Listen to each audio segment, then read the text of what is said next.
Perkenalkan, nama saya Derti Afriana Benu dengan nomor induk mahasiswa 10180802201. Hari ini saya akan membuat ujian praktek mata kuliah Fisioterapi Neuromuskuler 2 terkait dengan kasus CTS atau Carpal Tunnel Syndrome. Silahkan menyaksikan. Carpal Tunnel Syndrome atau sindrom terowongan. Pertama-tama kita melihat entrapment neuropati atau kompresi saraf yang dapat menyebabkan masalah kecacatan klinis, khususnya pada pasien dengan predisposisi risiko kerja atau dengan gangguan-gangguan medis tertentu. Neuropati disebabkan oleh tekanan dinamis mekanis dari suatu segmen pendek, suatu saraf tunggal pada lokasi yang spesifik. Seringkali ketika saraf melewati suatu terowongan fibroseus atau suatu pintu dari jaringan muskuler atau fibrosa. Kasus ini paling banyak terjadi pada nervus medianus yang mengalami entrapment pada pergelangan tangan yang disebut dengan Carpal Tunnel Syndrome. Carpal Tunnel Syndrome atau CTS merupakan sindroma pada pergelangan tangan yang terjadi akibat adanya tekanan terhadap nervus medianus.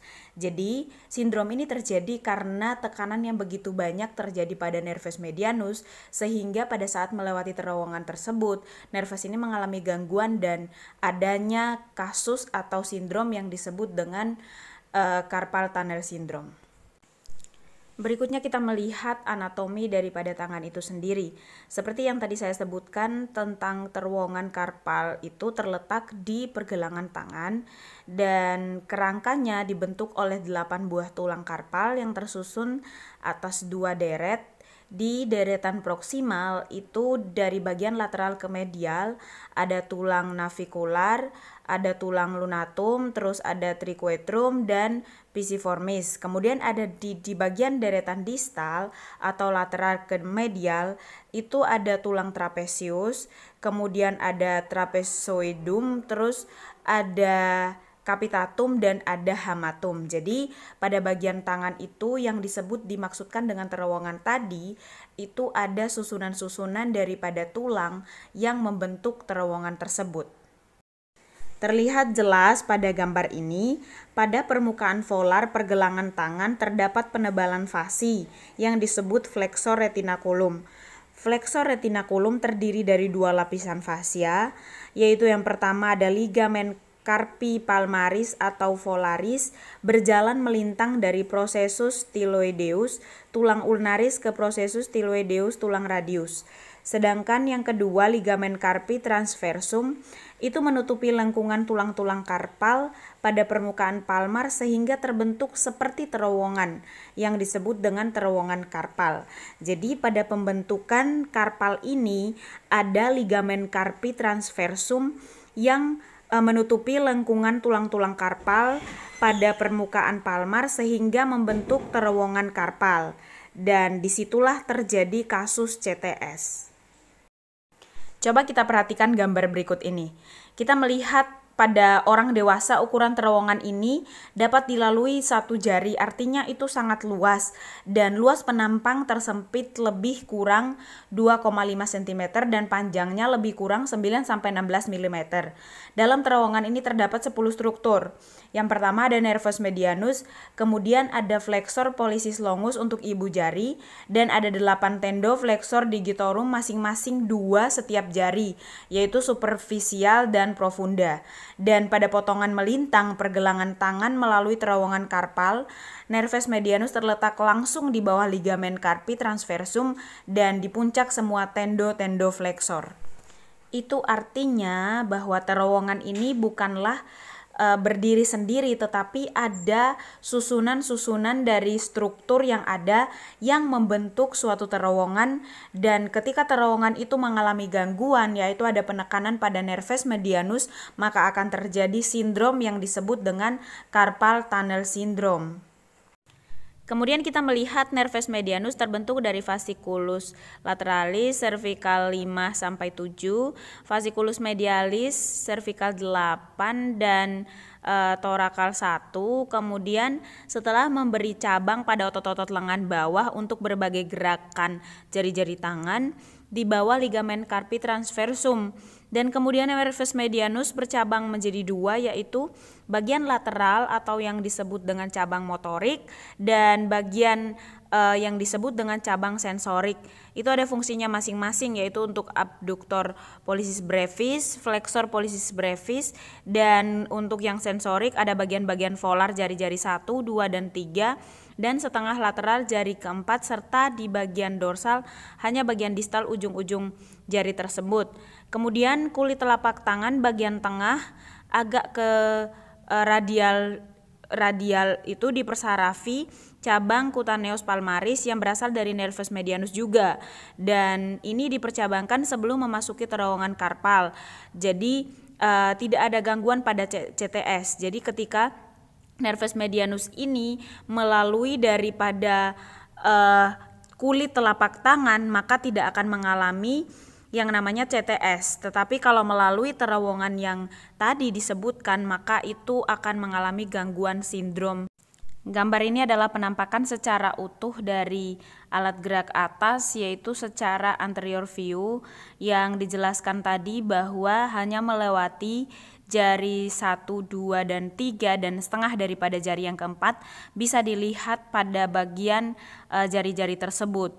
Jadi terowongan itu atau nervus medialis hanya melewati jari 1, 2, 3, dan setengah daripada jari yang keempat. Gambar yang lebih jelasnya bisa kita lihat di sini bahwa bagian yang berwarna lebih gelap itu adalah bagian-bagian yang hanya dipersarafi oleh nervus medianus, sedangkan di bagian yang tidak gelap itu tidak disarafi oleh nervus medianus. Etiologi dari CTS yaitu trauma seperti dislokasi atau fraktur yang mengenai tulang karpal atau ujung radius atau fraktur koles, hematom pada lengan bawah, sprain pergelangan tangan, pekerjaan dalam posisi menekuk atau fleksi ekstensi secara berulang-ulang. Kemudian ada infeksi oleh karena sinovitis seperti tenosinovitis, penyakit degeneratif seperti osteoartritis, penyakit kolagen vaskuler seperti rheumatoid arthritis, kemudian penyakit iatrogenik seperti pangsi arteri radialis, terus neoplasma seperti kista ganglion dan lain-lain. Kemudian kehamilan juga bisa menjadi penyebab sindrom ini, diduga karena retensi air pada jaringan ikat sekitar pergelangan tangan. Sindrom biasanya terjadi pada trimester ketiga yang biasanya terjadi bilateral atau salah satunya saja. Kemudian faktor predisposisi ada diabetes, penyakit paru obstruktif kronik, seperti asma dan lain-lain, kemudian penyakit autoimun, gangguan pada otot, jaringan ikat dan tulang seperti artritis, gout, amyloidosis, kemudian akromegali, trauma dan riwayat operasi pada tangan, dan struktur yang abnormal baik pada tangan, pergelangan atau lengan itu juga bisa menyebabkan terjadinya carpal tunnel syndrome. Tanda dan gejalanya, gangguan sensorik yang timbul awalnya adalah parestesia, kurang merasa, kemudian rasa jari seperti terkena aliran listrik pada jari dan setengah sisi radial jari, walaupun kadang-kadang dirasakan mengenai seluruh jari. Keluhan parestesia biasanya lebih menonjol di malam hari, dan pada tahap lanjut dapat terjadi gangguan pada nervus medianus yang menimbulkan kelemahan otot tenar sehingga jari-jari tidak dapat digunakan untuk bekerja, misalnya menjahit, menulis, kemudian mengancingkan baju, mengendarai sepeda motor, dan keluhan timbul berangsur-angsur yang secara spesifik ialah nyeri di tangan pada malam atau pagi hari, dan ada rasa kebas, kesemutan, baal atau seperti terkena aliran listrik seperti tadi yang sudah saya katakan. Rasa nyeri dapat sampai ke lengan atas bahkan sampai ke leher, dan itu terjadi rasa kesemutan. Kemudian yang paling parah adalah adanya bengkak, sembab dan kaku pada jari-jari tangan dan pergelangan terutama pada pagi hari. Jadi pagi-pagi itu terjadi kekakuan, kemudian gerakan jari-jari kurang terampil dan otot telapak tangan yang makin lama makin menciut, seperti itu. Kemudian kita melihat patogenesis dan patofisiologi. Jadi ketika tekanan berulang-ulang yang terjadi pada nervus medianus itu akan mengakibatkan tekanan intravasikuler meningkat dan kemudian terjadilah kongesti aliran vena yang akhirnya menjadi gangguan nutrisi intravaskuler, terus anoksia dan kerusakan pada endotel, dan itulah pada akhirnya akan terjadi kebocoran protein protein edema perineural, dan ketika itu berlanjut terus-menerus maka akan kongesti dan kompresi berlanjut terus-menerus, kemudian fibrosis epineural, dan akhirnya terjadi atrofi saraf sehingga menyebabkan fungsi daripada nervus medianus itu terganggu dan terjadilah carpal tunnel syndrome. Jadi prosesnya itu ketika ada penekanan yang berulang pada nervus medianus, maka pada akhirnya akan terjadi gangguan pada nervus tersebut. Dan tekanan langsung pada saraf yang kemudian ada invaginasi nodus Ranvier dan terjadi di daerah setempat. Kemudian ada kondisi saraf yang terganggu. Itulah yang disebut dengan patofisiologi daripada carpal tunnel syndrome.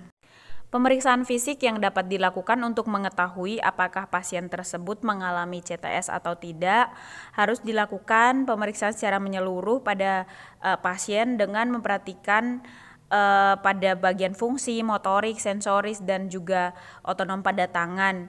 Dan tes khusus yang biasanya dilakukan adalah tes kekuatan otot, kemudian ada Palen test, itu yang seringkali dipakai untuk mengukur adanya CTS atau tidak pada seseorang yang akan kita periksa. Dan pemeriksaan sensibilitas itu harus dilakukan supaya kita bisa mengetahui apakah ada rasa baal atau tidak pada bagian tangan dari pasien tersebut. Perlu juga melakukan pemeriksaan neurologi dengan melakukan pemeriksaan EMG sehingga dapat dinilai fungsi motoris dan sensoris pada saraf tersebut. Dan bila terdapat gangguan setempat pada satu saraf dapat ditentukan di mana lokasi gangguan atau lesi tersebut. Jadi ini untuk menegaskan apa yang kita diagnosa daripada pemeriksaan khusus tadi, apakah benar-benar CTS atau ada gangguan lain pada saraf tersebut, seperti itu. Penata laksanaan fisioterapi yang dapat dilakukan untuk kasus CTS yaitu ada 3 yang saya taruh di sini. Yang pertama ada ultrasound. Itu efektif untuk mengurangi rasa nyeri karena ultrasound dapat meningkatkan ambang rangsang mekanisme dari efek termal panas yang diberikan oleh ultrasound itu sendiri. Kemudian bisa diberikan inframerah untuk menaikkan temperatur pada jaringan sehingga menimbulkan vasodilatasi pembuluh darah. Selain itu juga pemanasan yang ringan pada otot akan menimbulkan pengaruh sedatif terhadap ujung-ujung saraf sensoris dan kemudian bisa memberikan terapi latihan yang berfungsi menaikkan kekuatan otot dan daya tahan otot, memperbaiki ketidakseimbangan otot untuk mengembangkan koordinasi dan memperbaiki kemampuan fungsional sehingga memperbaiki kondisi umum pada penderita yang mengalami CTS. Kondisi yang paling parah akan dilakukan tindakan operasi, yaitu ada tindakan operasi secara konvensional dan juga bisa dilakukan secara endoskopi. Berikut yang dilakukan secara konvensional itu bisa dilihat pada gambar ini. Ada operasi dilakukan dengan anestesi lokal, sebelumnya dipasang bendungan yang bisa menolong untuk mengambil keluar saraf itu, dan kemudian yang kedua bisa dilakukan endoskopi seperti ini, seperti pada gambar yang ini. Jadi CTS itu bukan suatu sindrom yang harus diabaikan karena CTS itu merupakan sindrom yang jika terjadi orang hanya merasa tangan sakit biasa saja, tetapi itu bisa menyebabkan akibat yang fatal dan mengganggu aktivitas sehari-hari. Ada upaya atau tindakan yang dapat kita lakukan untuk mencegah kekambuhan pada CTS. Yang pertama, usahakan agar pergelangan tangan selalu dalam posisi netral. Kemudian perbaiki cara memegang atau menggenggam benda. Gunakanlah seluruh tangan dan jari-jari untuk menggenggam sebuah benda. Jangan hanya menggunakan ibu jari dan jari telunjuk. Kemudian batasi gerakan tangan yang repetitif. Kemudian istirahatkanlah tangan secara periodik. Kurangi kecepatan dan kekuatan tangan agar pergelangan tangan memiliki waktu untuk beristirahat. Dan kemudian yang paling penting adalah latih otot-otot tangan dan lengan bawah dengan melakukan peregangan secara teratur setiap hari supaya terhindar dari CTS, ataupun yang sudah merasakan gejala pada CTS bisa melakukan aktivitas-aktivitas sederhana yang dapat mencegah terjadinya CTS atau kekambuhan pada CTS. Demikian yang bisa saya sampaikan. Terima kasih.